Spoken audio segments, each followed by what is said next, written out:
اعوذ باللہ من الشیطان الرجیم بسم اللہ الرحمن الرحیم الحمد للہ والصلاۃ علی اہلہا اما بعد۔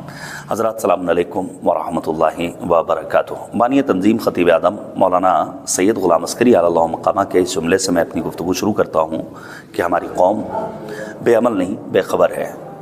ظاہر ہے بے خبری الحمدللہ حالیہ چند برسوں میں کافی حد تک کم ہوئی ہے اور مومنین خبردار ہوئے ہیں۔ ذمہ دار علماء، واعظین، خطباء اور شعراء کے ذریعے بہت سارے دینی پیغامات پہنچ رہے ہیں، اور اب تو الحمدللہ ہمارے عام مومنین کا بھی شعور اتنا بلند ہو چکا ہے اور بصیرت میں اس حد تک اضافہ ہو چکا ہے کہ ان کو معلوم ہے کہ ہم کون سا کام سوسائٹی کے پریشر کے تحت انجام دے رہے ہیں اور کون سا کام اللہ کی رضا اور خوشنودی کے لیے۔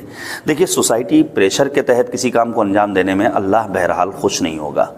ابھی آپ نے دیکھا کہ چند روز قبل مؤمنین کٹگر کمال اور داؤد پور اور مؤمنین مچھلی گاؤں نے متحدہ طور پر اور ایک آواز ہو کر کے یہ فیصلہ کیا کہ ہمارے ہاں کسی مرحوم کے انتقال کے بعد عمومی کھانے کا وہ بندوبست نہیں ہوگا جو عام طور سے ہوتا ہے۔ دیکھیے، میں سمجھتا ہوں کہ اس کو فقط سیوم کی حد تک محدود نہ کیا جائے بلکہ 40واں اور دیسا اور برسی سب میں شامل کیا جائے، کیونکہ قوم اس وقت کہاں پر ہے، ہمیں کہاں ہونا چاہیے تھا، اس کا ہمیں اور آپ کو اب اندازہ ہو جانا چاہیے۔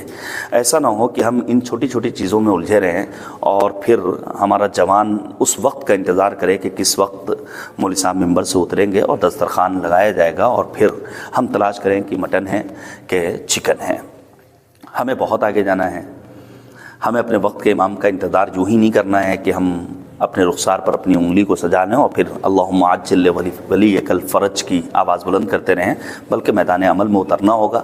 ہمیں کالجز کے بارے میں سوچنا ہوگا، ہمیں یونیورسٹیز کے بارے میں سوچنا ہوگا، ہمیں ایسی اکیڈمک تعلیم کے بارے میں سوچنا ہوگا جو ہماری قوم کے جوانوں کا مستقبل تابناک بنا سکیں، جس سے قوم کا نام بھی روشن ہو، ملک و ملت کا نام بھی روشن ہو۔ میں امید کرتا ہوں کہ مومنین امبیڈکر نگر بالخصوص اور بالعموم پورا ہندوستان اس جانب متوجہ ہوگا اور سوسائٹی کا پریشر اپنے اوپر حاوی نہیں ہونے دے گا، بلکہ اللہ کی رضا کے لیے خالص قربتاً اللہ کی نیت کے ساتھ کسی بھی کام کو انجام دے گا۔ وہ دن دور نہیں جب ہم اپنے سماج میں اس قسم کی بیداری کو مکمل طور پر دیکھ لیں گے۔ جہاں عام مومنین سے میں گزارش کر رہا ہوں، وہی میری ریکویسٹ ہے میرے ہوم ڈسٹرکٹ امبیڈکر نگر میں آنے والے علماء کرام سے، شعراء ذویل احترام سے، خطباء اور ذاکرین اعظام سے کہ آپ جب ہمارے ہوم ڈسٹرکٹ میں تشریف لائیے تو للہ مؤمنین کے جذبات سے مت کھلواڑ کیجیے، بلکہ دین کا پیغام پہنچانے کے لیے اور علوم اہل بیت کی ترویج کے لیے کوشاں رہیے۔ پروردگار ہم سب کے توفیقات خیر میں اضافہ فرمائے۔ والسلام علیکم ورحمۃ اللہ وبرکاتہ۔